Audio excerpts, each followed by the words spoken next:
I'm one of the directors of the Castan Centre for Human Rights Law at Monash University, and along with the Australian Human Rights Commission, we're delighted to be hosting this event this evening. I'd like to begin by paying my respects to the traditional owners of the land, to the people of the Kulin Nation, and to their elders past and present. And perhaps add that I, unlike the Prime Minister, I do respect the right of Indigenous people to have that connection with country, and don't think that it's a lifestyle choice.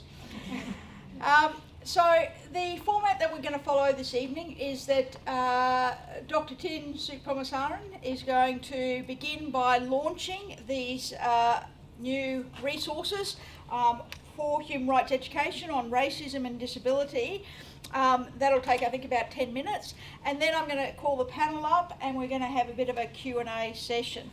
I must say that when Annie Pettit from the Human Rights Commission approached me about this event, and unfortunately she couldn't come down from Sydney for this event this evening, but she said to me, did I want to be on the panel or the moderator? And I said, oh look, I've always wanted to be Tony Jones, so I'm happy to have a crack at moderating this evening's event.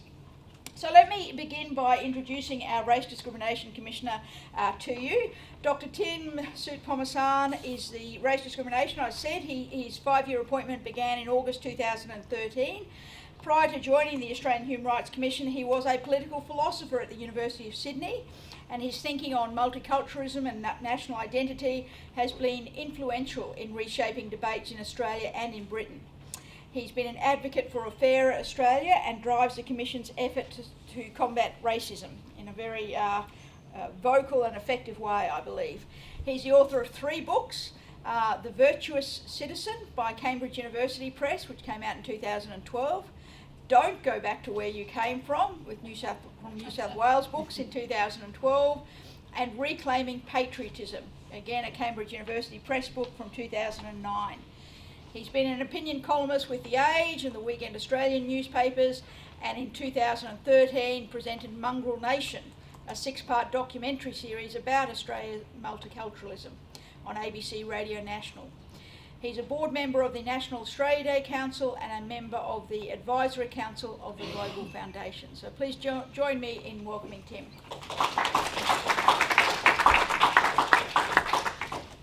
Well, thanks very much, Paula, for that introduction. It's wonderful to be in Melbourne and to be back at Monash. This is a very happy place for me when it concerns launches. When I was a faculty member at Monash University, I had a book launch on the other side of this floor. So I'm delighted to be back today to be launching our Human Rights Education Resources Rights Ed. And like Paula, I also want to acknowledge the traditional owners of the land on which we meet, people of the Kulin Nation, and pay my respects to elders past and present. May I also acknowledge Kate Jenkins, Victorian Equal Opportunity and Human Rights Commissioner. It's very appropriate that we are having this event today with the Castan Centre and also having the presence of the Victorian Commission here. Both have been, among other things, very vocal supporters of our Racism It Stops With Me campaign. I'll say a little about human rights education before giving you a quick overview of our Rights Ed materials, and I'll call on Paula to help with the slides as well. And I think if we talk about social progress and human rights, we can't have that conversation without talking about education. Someone once said to me that progress is like being in a car on a steep incline, and you always have to keep your foot on the throttle lest you slide down that hill. And I think it's education that's really the fuel, as it were, for us in that task. Yes, we can have legal instruments, we can have laws, but those are things that deal with symptoms. They don't deal with causes. It's in education that we have to transform people's attitudes and make sure that any gains that we make in human rights are carried through to the generations that come afterwards. There are 2 particular areas where the Human Rights Commission takes a strong interest in human rights education. One is in primary and secondary schooling and in the curriculum, which goes to the heart of today's materials. And also related to that is human rights training for educators and teachers. You can't really have one without the other. and that goes to our philosophy when it concerns education and our materials that we develop. Just a quick word on the nature of our work with respect to the curriculum. We do develop materials for the Australian curriculum in a number of areas, including in history, geography, physical health and education, and as I'll touch on later in my remarks, also mathematics. But the material that we'll talk about today really concerns two areas. One is in the area of disability, and this really builds on the foundations that we laid down in 2012 when we celebrated 20 years of the Disability Discrimination Act. And our project, 20 years, 20 stories, is the source of many of the materials that we have concerning disability. And that's in the areas of geography, for example, looking at accessibility and livability and integrating that into our teaching of geography, looking at physical education and health, and getting students to think about inclusion and sport, and that's being done not only at the levels of years 7 and 8, but also in years 9 and 10. The second part of our focus today is on race and on tackling racism, and we've developed these materials in anti-racism as part of the National Anti-Racism Strategy. This strategy has been in place since 2012, and it tackles a number of areas as concerns of, or as areas of priority. Education obviously is one, the internet and cyberspace is another, public service provision is an area that we think about too, along with the workplace and employment. But as you'll see there, our materials on racism do span history and also physical education and health at the levels of primary schooling and also secondary schooling. We have materials which encourage young people to think about the stand that they can take in their everyday lives in saying no to racism. We all know, for example, that racism does have profound health implications on those who are on the receiving end. So it's only appropriate that we think about how we can educate children in dealing with racism through physical education. But there's also an important task in ensuring that our future citizens have an understanding of our national history as well, and are able to appreciate the journey that our nation has had, particularly over the past 7 or so decades.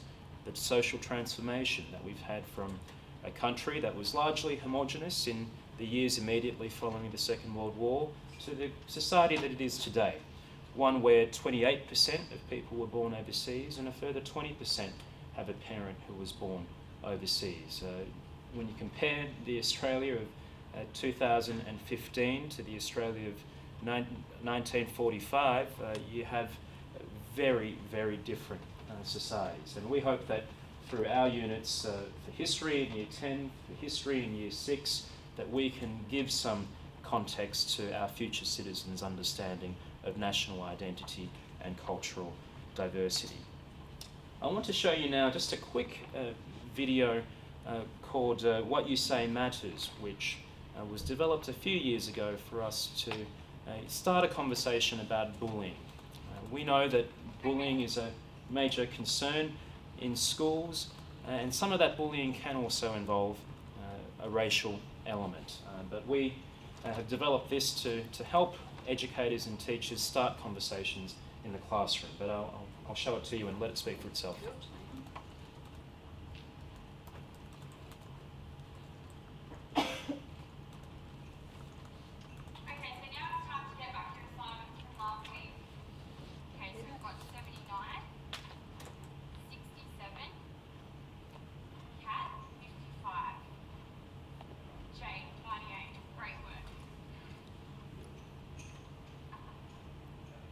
She's a favorite. What are you, Asian? Is that why you're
And that was done in conjunction with students in Campbelltown in southwest Sydney.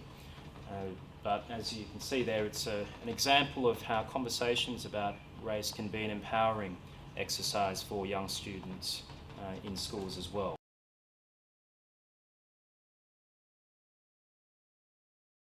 So now the format that we're going to follow now is that I'm going to interrogate them with a few questions, and then we'll throw it open to the audience. So hopefully you've had some chance either since arriving today or earlier to think about some challenging questions for these audience members. So Kate, let's start with you. Victoria is one of the few jurisdictions in Australia that actually has a Human Rights Act, namely the Charter of Rights and Responsibilities. What role do you think that does or should play in education within our schools in Victoria? Yeah, so we, and you know, we're very privileged to be one of the few states, so I'm always touting that. Although in schools and out, I question whether people really understand that we have human rights as part of our law, just not just part of the international landscape. So our charter protects 20 human rights, and particularly is targeted at Parliament, courts and public authorities, making sure those rights are observed in the execution of those duties. In terms of how we sort of really work to help young people perhaps have the benefits of the Charter, we target a bit of work on the Department of Education. As a public authority, we target youth justice, so we target a few different public authorities that really directly impact children. In terms of the projects we're doing on education, we have tended to put our focus into some particular projects, and we really welcome Tim and the Federal Commission's work to get the content into the actual curriculum, because I agree, Paula, with your comment. Having got children of my own, it depends on the teacher as to the conversation. So my grade 4 is coming home asking me about asylum seekers and death penalty, so I'm very happy with his teacher, but I'm not sure that that is a conversation happening in every classroom. But so some of the projects we have done, which is looking at kids and young people, is the one we're probably proudest of is Fair Go Sport, which looks at homophobia in schools and the experience of same-sex attracted and gender diverse children in schools, and that's working with secondary schools, so that's really doing great work. And also work that we did looking at the experiences of children with disabilities and their experience in schools. So we really welcome seeing the Minister Molino's, or Deputy Premier Molino's, special needs package, which specifically, Libby, you might know, includes education of teachers, to include specific education for teachers of the issues of disability, how you make sure you're delivering education well to all children, not just the children without disability. So education in schools, but we sort of all get there different ways. But I know already our education programs are using some of the Federal Commission's, particularly the stats, the maths, Splash ABC stats are great for just educating everyone, not just kids. Great, thank you. Libby, I might handball it to you. What are the opportunities to include human rights in the curriculum, do you think, in the classrooms in Victoria? Well, there's enormous opportunities for including human rights, and I guess what I'd like to start with is not the Australian curriculum or AUSVELS. I'd rather start with the fact that it is an entitlement for all young people, and that we need to think about the school as almost like a big circle with a set of values, a set of a vision for young people understanding rights and responsibility, and developing values through the opportunities that schools can give in a myriad of ways. And one way, of course, is just by the way in which respectful relationships are established in the school, respect for everybody, including things like the individual rights of people to express their opinions on matters that are of concern to them, and also through connections to community and through wider school programs, assemblies, clubs like Amnesty International, gay and lesbian rights clubs in schools and so on. So I think the informal curriculum And the way a school sets up a certain ethos is one part of your question. And then another part, and I'm not sure whether you want me to actually look at the curriculum now or a little bit Sure. later. No, you can. Well, if you don't mind me reaching over, I'll just minimise this and end Tim's show and go to the link that I've got here, which just perhaps helps you to see how tremendously, now we seem to have lost where we were. Okay, so we'll go back into here and we'll make it big. And I'd just like you to see up there on the screen that for any of you who are teachers in schools, how many are teachers in schools who are here tonight, primary and secondary schools and other organisations? But for anyone who's interested, we're really proud of how embedded human rights education is. And I think what Tim showed us with these wonderful new rights ed curriculum materials and teaching and learning materials, you already have got an impression: health and physical education, geography, English, history. But where you can go online here and you can just put in your search here, up here, human rights. And what I've done is I've ticked the boxes at the side across learning areas and across subjects and curriculum types and levels and general capabilities around ethical understanding and critical and creative thinking and the cross-curriculum priorities. And up comes for you, the teacher, under the theme of human rights education, all the kind of links that there are. And in thinking about this, you can see I did some old-fashioned colour coding with the highlighters.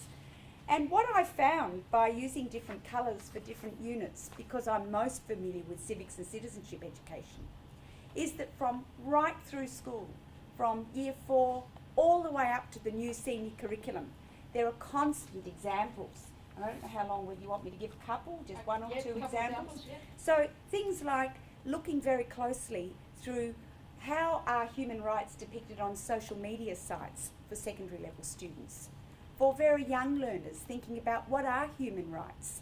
What's the history of human rights? How do human rights affect me in my life and in my community? What are rights of Aboriginal and Torres Strait Islander people? What are ethical positions on human rights? What is the role of citizens? What are our responsibilities under the law in terms of human rights? What is fairness and equity? What is respect? And so on. So you can do your own trawling at home and see that it's a rich curriculum that extends across all elements of the curriculum. And so we've got opportunities as educators in both informal and formal ways to provide a very rich human rights education. And I think the point Libby made there about, the whole of school approach is really critical. You can't expect to teach human rights in an environment where human rights aren't being respected. And one of the critical provisions in the Convention on the Rights of the Child is Article 12, which is about children's rights to participate, to have a voice in the decisions that affect them. And I remember one of the teachers that I interviewed actually made a separate side trip to Los Angeles because I was particularly interested in this school that had been set up called the LA Leadership Academy. And one of the things that they did is when they were hiring teachers, students were on the selection panel and the interview panel for teachers. And if teachers couldn't cope with that, if teachers couldn't cope with being interviewed by students for a job, then they knew that they weren't the right teacher for that school. So I thought that was a great initiative. Chris, if we can throw it over to you, what do you think is the relationship between the Australian curriculum that we've heard Libby talk about and the curriculum in Victorian government schools? And what, if any, impact do you think this has on human rights education in Victoria? So, given the audience, I don't propose to go into great detail about the distinctions between the Australian curriculum and the Victorian, the AusVals, but just in very short detail. So, AusVals has been created to help Victorian teachers and provide a particular Victorian flavour to learning and teaching. And of course, as proud Victorians, we believe we do everything just that little bit better than our colleagues across the country. So we have developed that for English, Maths, History and Science, and that's now out there with schools and teachers using it as we speak, or hopefully they're knocked off for the day. But we know that they don't. And now waiting on release of the final curriculum areas. In terms of Victoria, something that we're working on now is providing information around some 4 general capabilities, but one in particular which is regarding intercultural understanding. And so just building on what you were talking about before, Paula, regarding inclusive schools, we believe it's absolutely critical that schools are inclusive in everything that they do. It's not enough to have a piece of curriculum that maybe could run for a semester or a year, or it could be a session or 2. We need to ensure that schools are inclusive in everything that they do and they have a really inclusive environment. So that's where we're really excited about the Rights Ed piece of the Rights Ed resource. It provides a way for human rights to be integrated into those areas which teachers, parents, community might not see those initial connections. Really pleasing to see sport there from a Victorian context, because we know how pervasive sport can be, and to see the connections to the physical education curriculum is really important. So I guess if I was to summarise, our view is that we need to help schools create those inclusive environments. We need to ensure that they value diversity, but we also need to provide those tools and resources.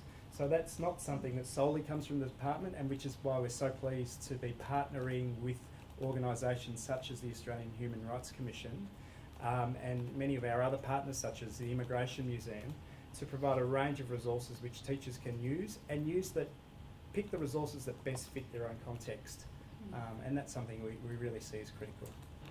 Thank you. Tim, perhaps a question for you. Some commentators have been critical of the cross-curriculum focus on Aboriginal and Torres Strait Islander peoples in the national curriculum. How do you think Aboriginal and Torres Strait Islander histories and cultures can best be incorporated into the curriculum? Well, as a starting point, they should be there, and it's right that it is a cross-curricular priority. Any future citizen of Australia should know something, if not a lot, about the first Australians. Recently I heard Geoffrey Blaney being interviewed about his rewriting of one of his previous works, and he made a very interesting observation. He said that whereas in the past he would have regarded 1788 as the pivotal date in Australian history, even he's now more inclined to think that the pivotal date goes back tens and thousands of years to the geological separation of what is today Australia from other continental landmasses, and how that shaped the history leading up to 1788. And I thought that was a very interesting change of mind from a historian whose work is well known on this, and signals the increasing recognition of the importance for all Australians to know something about our country, and the fact that there was civilization here before 1788. It's the longest or oldest continuing civilization in the world, and that should really be a source of pride and the starting point for us in understanding who we are as Australians today. If you don't have that as a starting point, I'm not sure you'll have the citizenry that we should have in the 21st century Australia. We should be encouraging our young people and children to be open to inquiry, to accept historical fact, and to be willing to deal with difficult questions, to understand that there may be shades of grey, that there may be things that are difficult to reconcile. I think that's part of what being a mature citizen is about sometimes. Okay, I might throw one last question to the panel, and whoever gets their hand up first gets to answer it. And then I'll throw it out to the audience, because I'm sure there's some very intelligent questions that you've got for our panel members. So there's been a lot of research that has evidenced higher rates of depression and mental health issues in young lesbian, gay, bisexual, transgender, intersex people, LGBTI. And Victoria's really been at the forefront, I think, of trying to address this through the Safe Schools Coalition, which was launched in 2010 and has recently gone national. And I'm just wondering if any members of the panel would like to talk about this initiative, and also perhaps about what lessons there might be for other areas of human rights education. I'm happy to jump in. So the Victorian Commission is a supporter of the Safe Schools Coalition, and a lot of what the work we've done, I can see Peter Goulet at the back, so I'm going to give him a lot of the credit for driving that work. The Fair Go Sports project was driven out of that research that talks about physical and mental health issues for same-sex attracted people generally, and then in particular in that school age, at the point, you know, you hear just devastating stories at the point that you're sort of finding your place. So the research really says that they experience sort of 80% of people who are abused experience it at school. And then our project was about sport because a lot of that was in sport. And we know that's a bit of a Victorian thing, but it's also just that moment. And the consequence was either people do come out and experience abuse, or they don't come out and then they experience this sort of mental health consequences.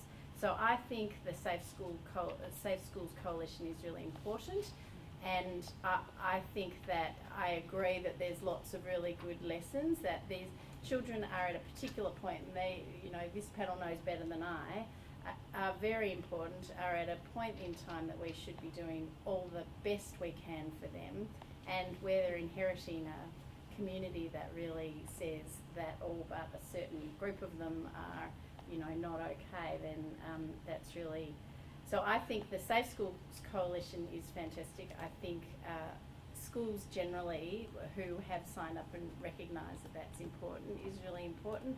And I think that, again, I come to the current government has really said this is such an important part of their priority that I'm really hopeful that all of those things will align and that will be even more powerful.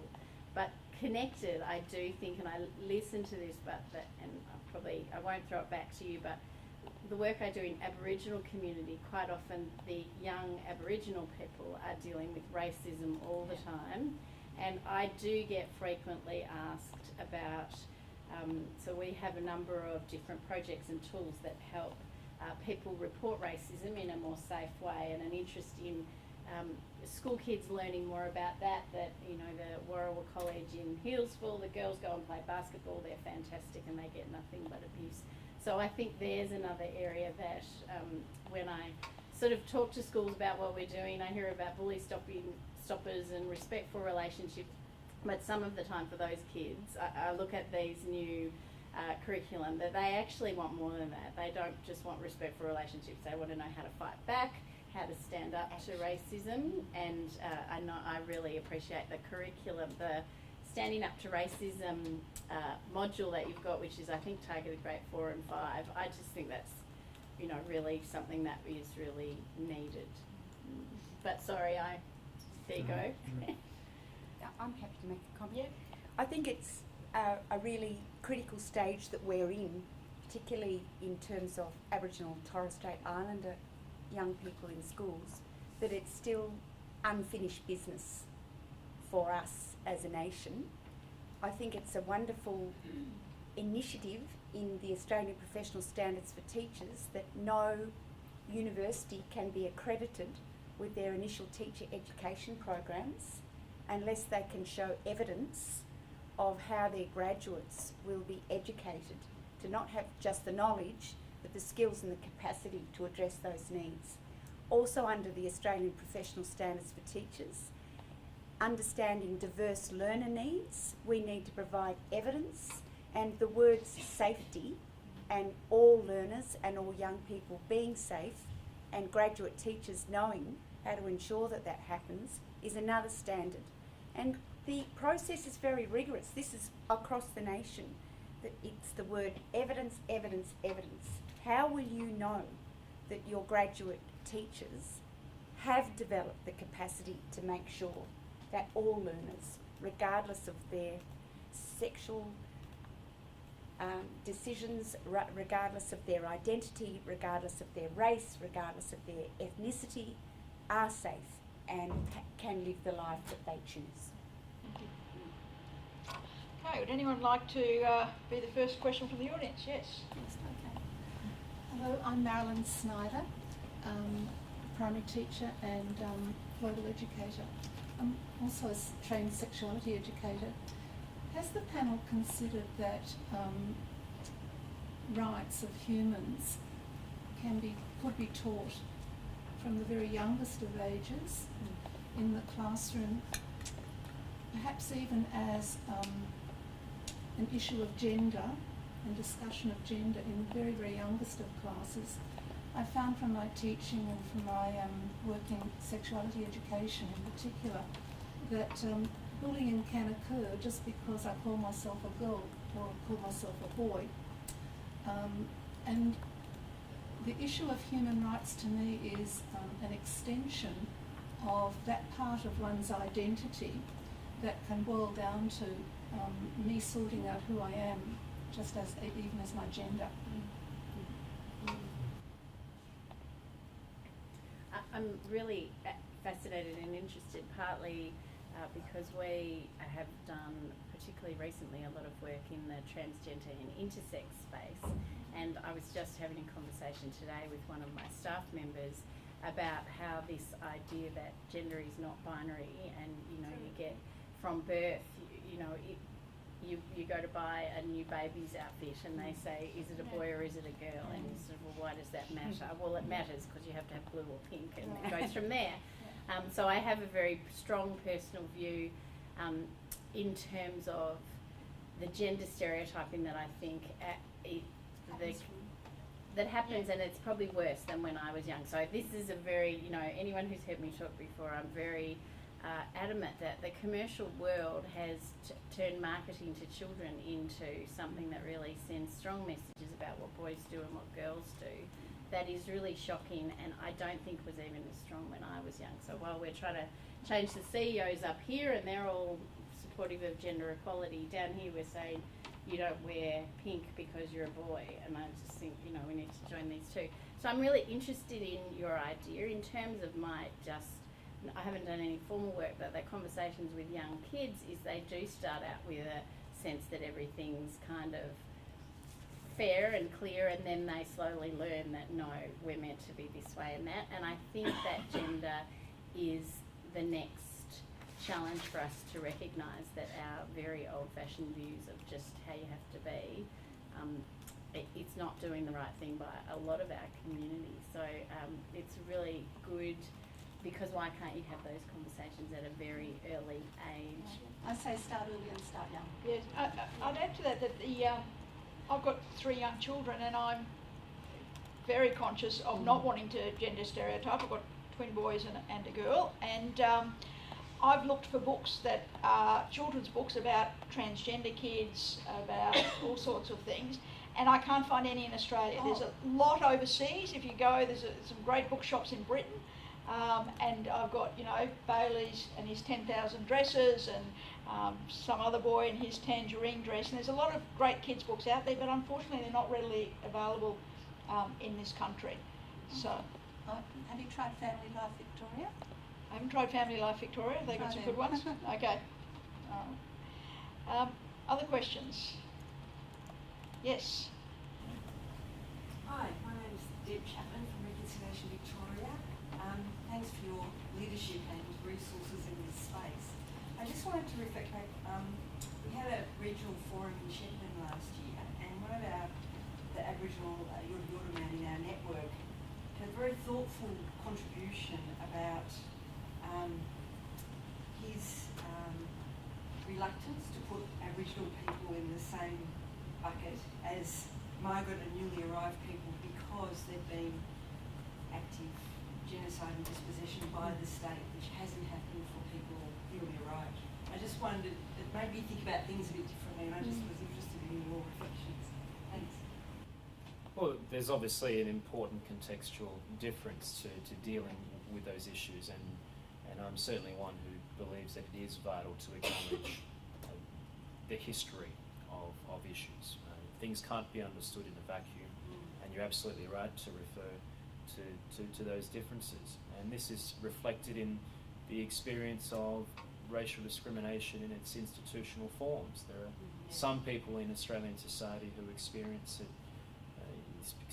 racism in systemic ways, and Aboriginal and Torres Strait Islander people are those who are most likely to experience it in those forms.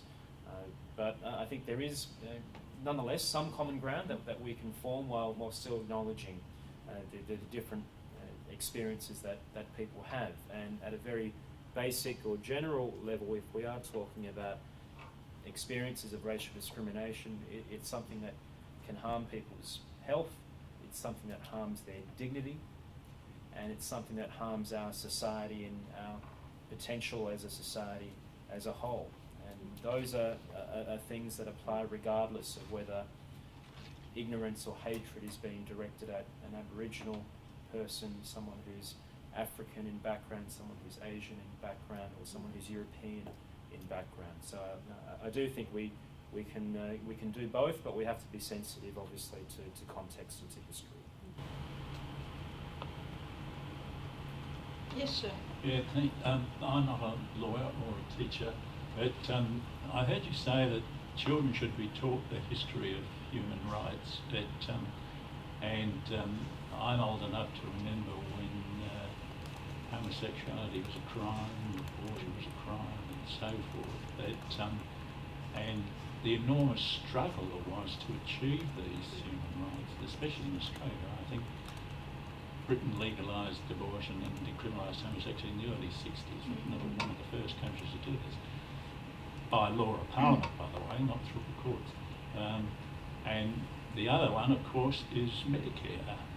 That to me is one of the most significant human rights, that people should have medical treatment available. And the enormous struggle we had that here, that was brought in the 70s, and then scrapped in the 80s, and brought in the 80s again. We're still hoping to keep it. And I think perhaps children should, I realise it's a tricky one to talk about, abortion and so forth, that the enormous struggle there was to achieve this. The democracies were very slow to achieve this. I can remember when judges gave homosexuals long jail terms, and doctors used to torture them with brain scans and so forth. Yeah. Perhaps if the present generation, not just the children of the present generation, realise the enormous struggle that these had to be achieved. Well, indeed, and in fact, late last year, Parliament finally passed laws expunging those convictions for homosexuality, and apologising and recognising that should never have been the law. So I think, yes, I mean, part of human rights, if you talk to young kids today, they think if you're talking about gay rights, it's about marriage equality. And yet, people of a different generation couldn't even contemplate that was ever going to happen. They were just worried about not getting a criminal conviction against their name. So yes, I think the journey to human rights is a very useful one. And in science, I've spoken to science teachers who talk about the fact that Einstein was a German Jew, and had he not fled Germany when he did, then maybe a lot of the scientific breakthroughs that we have from him would never have happened, or certainly not happened when they did. So the atomic bomb. Yeah. Yes, I'll take that as a comment. I want to get that somewhere in tonight. Other questions? Yes. Yes, I'd like to congratulate everyone on the great new resources, but also to perhaps put in a plea to consider the early childhood sector as an area that needs to be addressed, endorsing the comment that it's never too early to start human rights education. I notice there's a reasonable tilt towards the upper ends of primary school in what's offered at the moment. I was just going to say, totally agree with that, and it is an area that's been historically overlooked. And perhaps moving into the Indigenous space, it's something we're really conscious of. And over the last 18 months, we've been working really closely with an Aboriginal organisation that produces that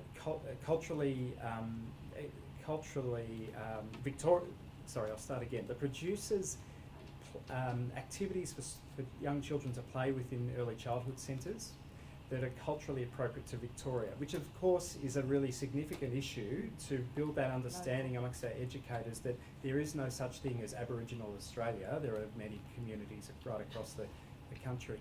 And the feedback we're getting from teachers is, and they're a range of games, books, puppet sets and so on, is that these, which are supported by some resources, actually break down the barriers. Because in the past they've wanted to do something but they haven't known how, and that this has demystified some of those issues. So going back to that point around building teachers' understanding of Aboriginal culture and history and society, what we're finding is the teachers are saying, well, when I was at school I never learnt anything about that. When I went to university I didn't learn anything, so actually I don't want to put a foot wrong, so I don't do anything. And so that's a big focus for us at the moment, to try and build that capacity and the confidence about how you can best engage with Aboriginal communities. And it's take that point that we really need to focus on the early years. Just a very quick response that the writers and the advisory team on this development of civics and citizenship education Australian curriculum were very, very disappointed that we weren't allowed to construct a curriculum that started in the foundation years. We believed that understanding the concepts of rights and responsibilities and building values explicitly into the curriculum was critical. The decision of the board was that the curriculum would be too crowded, that there was only going to be 20 hours a year from year 3 to year 8. We couldn't even have civics and citizenship in the compulsory years when kids are starting to go on L plates and underage drinking and all sorts of issues about rights and responsibilities there. But the one thing that made us feel better was the wonderful being, becoming, belonging early years framework, which is the policy document that informs the work of early childhood educators and has an incredibly child-centred view of how children, just from when they're born, can start to learn their sense of who am I and where do I belong and how do I connect with other people. So I guess that settled us down a bit when we realised that document informs the kind of work that really great early childhood educators, early years educators do. Yes. Can I make the comment, and I hope other people might join, panel and audience, that I get a sense that some of the frustrations of people within the classrooms, and I include early learning centres here, the frustration I get feedback from when I was working in global education was that we want to know how to use these resources. What's been taken out of the system, and I know it's funding, and it's happened at the federal level because they actually shut down the Global Education Project last year after 15 years, where the officers supported teachers in the classroom and pre-service teachers at university. What's being taken out of the system with cuts in money is the go-between from organisations like you represent to the classroom or the early learning centre, supporting teachers at that level, at grassroots level. Human beings. We're now getting a lot of material online. All organisations, because of funding cuts, are putting a lot of material online. But I'm getting the clear and distinct impression that people still want human support.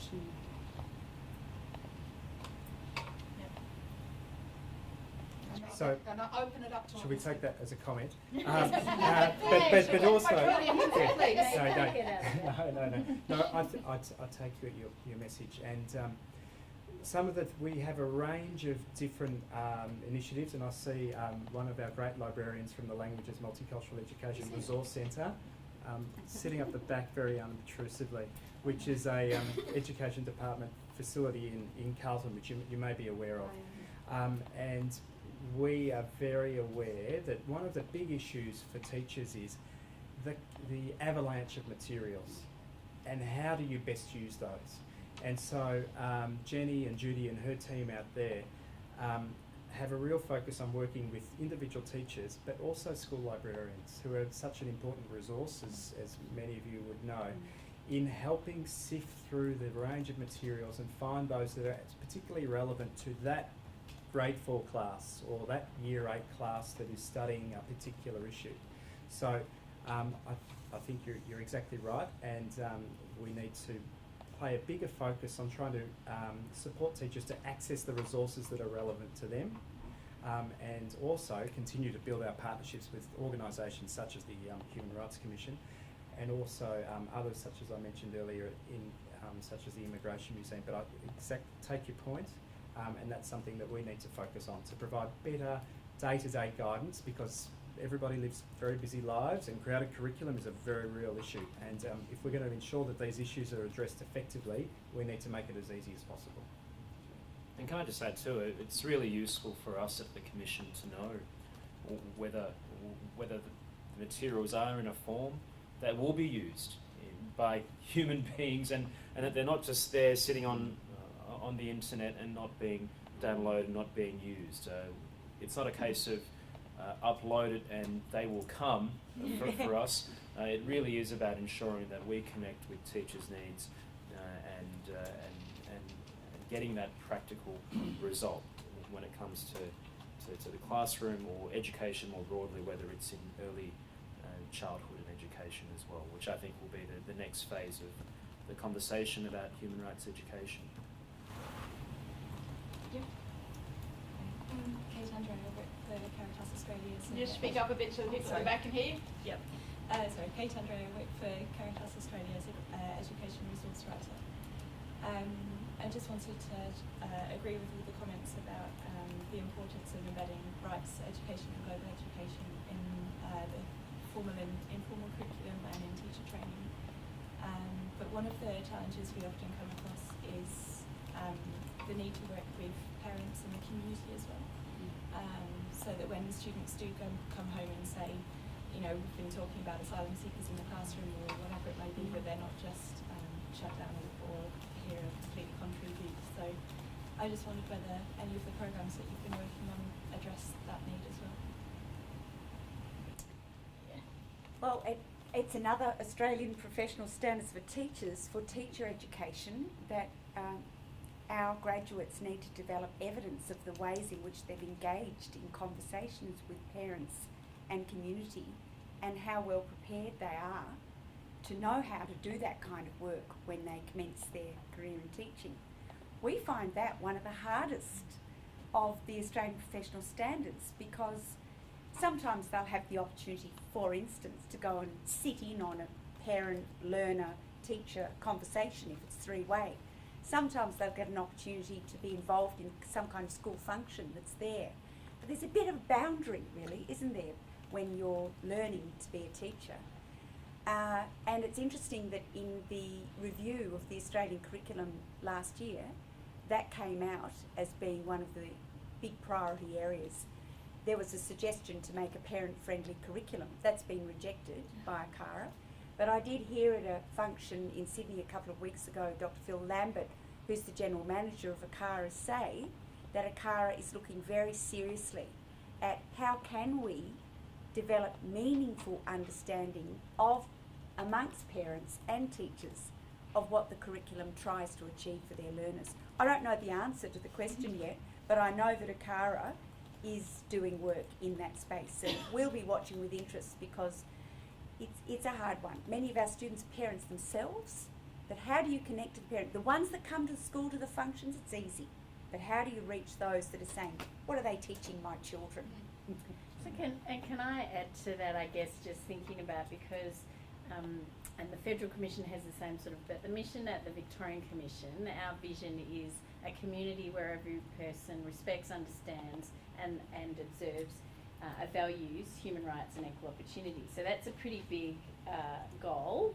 And when I look at kids, I know every time something goes wrong, you know, students are being radicalised, the media says, what are the teachers doing? So I have a lot of empathy for the teachers who are meant to be fixing up every social problem that we have, and they're not doing it well enough. But the reality is, when I look at kids, when we look at our work, a lot of the different things we're doing are about actually the broader community, educating the broader community, which is those parents. So Tim can talk about racism, it stops with me, but we have a number of actual campaigns. So we do some targeted work at people experiencing discrimination. We target work at places like schools, but we also target a broader community conversation, because we know when that young girl at the football yells at Adam Goods, that she's yelling that and says, I didn't know what ape meant. That came from somewhere, and it was from the... So that if we can sort of try and raise the level of understanding in the broader community, then people, we're not going to sort of change everyone's mind, but at least we can say, you know, adults generally should understand these, that not just the laws, there's a reason why as a community we need to observe some pretty fundamental things. So Tim, do you have, I think of racism stops with me as a way for people to go, you know, it's not just political correctness, it's important. Yeah, well, it's a really good question, and it does remind us that education has to be about parents, teachers and children. They're the three fundamental groups when we talk about education. But I think as Kate highlighted with the Victorian Commission's work, we try and direct our energy towards achieving general community awareness and understanding of issues. We hope that will translate to parents as a subgroup, picking up on those messages. Kate mentioned racism, it stops with me. One of the calls to action with that campaign is to get people to set an example through their everyday lives. We would hope that parents think about how they model their behaviour for their children.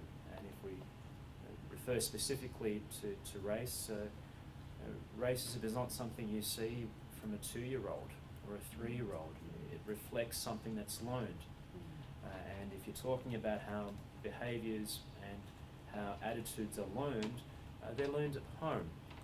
Not only in the home, of course, in the school, in the neighbourhood as well, but you can't ignore the fundamental role that the home will play in forming children's attitudes before they get to school and embark on that more general process of socialisation that we would all be thinking about when we are talking about education. So I can only acknowledge the importance of parents, and I think there's scope for perhaps more efforts in certain areas such as sport, where parents I think can play a very direct role, at least in respect to tackling racism.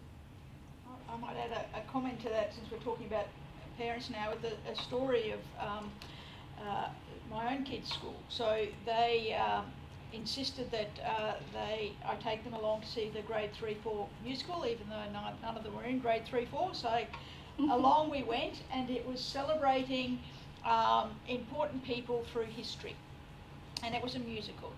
And so the first person was Albert Einstein, and then we had Graham Alexander Bell, and then we had Isaac Newton, and then we had Shakespeare, and I kept going, they're going to get to a woman soon, or they're going to get to a non-white person soon, because more than 50% of the students at my children's school, which is just a local primary school, are of Asian background.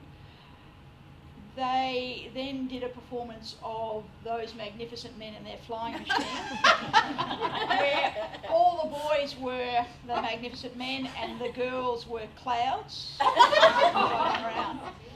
And it went on. The show finished with not a single woman in history being celebrated, not a single non-white old male being celebrated. And I'm constantly in the principal's office. They now fly the Aboriginal flag where they didn't before, and I'm slowly educating them.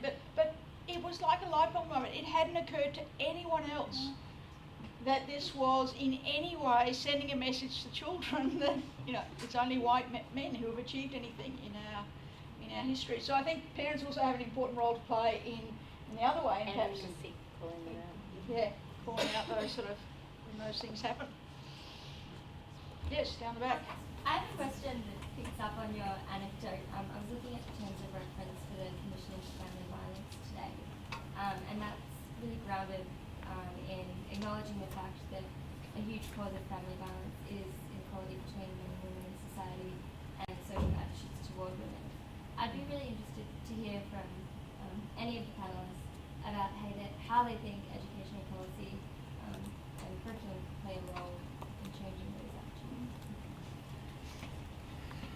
Well, I mean, my work is about race, but that doesn't mean that we can't take the lead or follow other conversations or learn from other conversations that exist with respect to other attributes as well. And I think if you're talking about human rights, equality, non-discrimination, freedom, dignity, these are the values that you have to inculcate on the part of young people. And these are values that you express in the dimension of gender, in the dimension of race, in the dimension of disability or able-bodiedness, in the dimension of sexuality, and so on. So I think the values that ground our work are universal values. They have to be. That's what human rights is about ultimately. So I can only hope that we anchor our work in those values, and there's no doubt that equality between the sexes is an important issue for us to consider. And I think the work of people like Rosie Batty as Australian of the Year this year has done a great deal to ensure that conversation is happening. And I think you also have some male leaders in our society who are also doing their part to ensure that conversation is being conducted in the right way as well.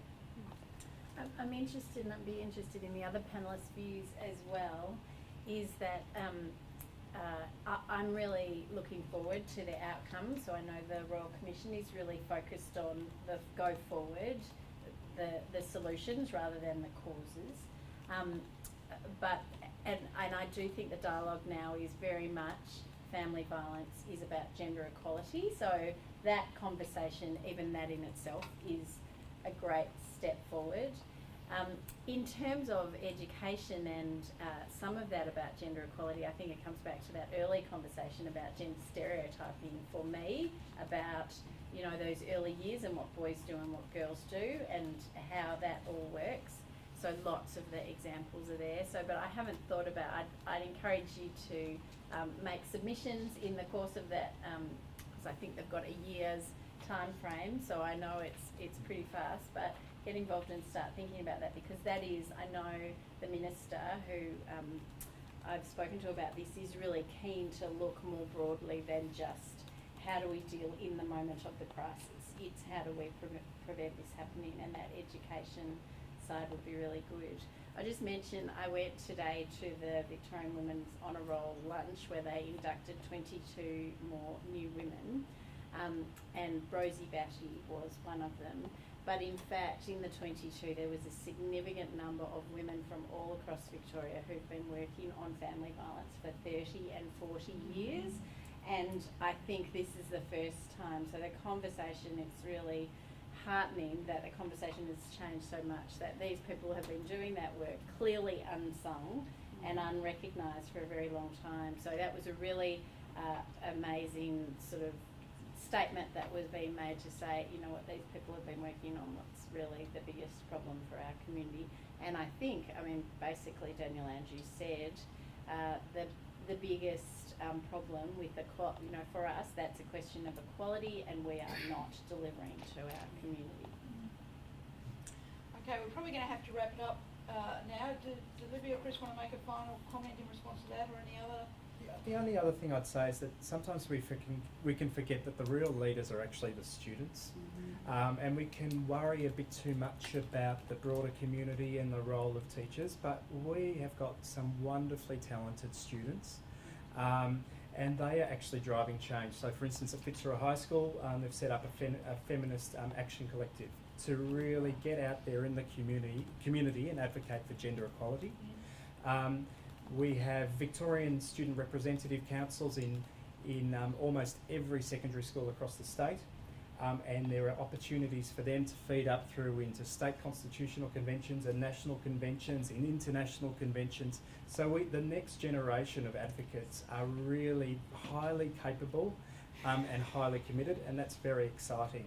And I think often that change can come from the student body itself, and we can overstate some of the curriculum materials that we produce, of course they're very important, but the real drivers of change are students and talking to their peers.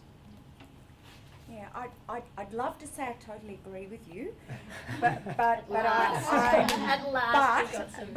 I'd have to say that in my experience, some SRCs are about fundraising, and it's the goody two-shoes in the school, the popular and the favoured, who are the ones that get the voice. If you look at the work of Roger Holsworth in student participation from the Youth Research Centre at Melbourne University, he says that the important thing is that the school and leaders, teacher leaders, encourage kids to identify what are your personal concerns, what are the concerns amongst your peers, amongst your families that are not named and are not focused upon in the school, and what would you want to do about it? And I've worked in a number of schools where I've seen not the traditional SRC, but student action team being engaged in issues of personal moment to them. And I think that's the direction. I'm sort of only partially disagreeing. I've just got some problems with the sort of old-fashioned nation of the SRC, of the goody two-shoes model. And I think it's about empowering, I agree with you, advocacy and student voice, but it's about naming. And often the personal and social concerns are then related to things like bullying and racism, and even more to global citizenship issues, around issues that concern them about their world. And so some kind of negotiation with young people around this is the kind of pedagogy that I like to have in teacher education. Fantastic, thank you. Can I say, my son's at Fitzroy High, and I think that work has been amazing. That there's a whole lot of other follow-ons, and they're becoming a safe school. Really big difference for LGBTI students, and the schools not being scared of working with the kids around that Real student student action. That's what's action. been exciting about it, is that the school said, okay, let's do this as part of the curriculum, let's see what this has got application for English and history, and that's been quite exciting. My child's a male, so. That's Okay, we've got a couple of desperate questions or comments. One down the back. To circle back round to say, back on the materials, which are wonderful materials, have the opportunity to look at them closely. But we have to remember sometimes that the people who are most engaged and most interested will seek out help, will seek out support, will seek out ideas. But it's the ones that aren't. It's the non-engaged ones for whom we know events like Rosie Batty's Australia of the Year Award drive them to look for ideas. And one of the things that I've had, the reason I've had the pleasure of working with materials is that I work with Scootle, which is the National Online Schools Collection of digital materials. And we've got those materials in there for teachers around Australia to see. And also they go back to Q's, so that's fun too. But the concept of saying, when someone looks for something, it's there, and it's there in a trusted source that you can share, you can use. It's not crowded by a Google search that shows you 55 fabulous resources that are based in America. It is Australian, it is linked to curriculum, and my reasons for finding it might be varied. If the materials are as good as these are, then the people who are likely to engage with them are both the people who are interested and engaged, and the people who will recognise a damn good idea when they see it. Thank you. Take it as a comment. Do you want to have a final point? Well, I was just going to say I agree, Chris, with what you've said about student representation and leadership. I just wanted to make the overview that I bet there was no SRC at the school you spoke about to even drive, because the leadership wasn't interested. All right, let me wrap up with a couple of things. A plug for the Castan Centre for Human Rights Law. If you've enjoyed tonight's event, I'd encourage you, there's some membership forms, I think they're yellow piece of paper on the back table.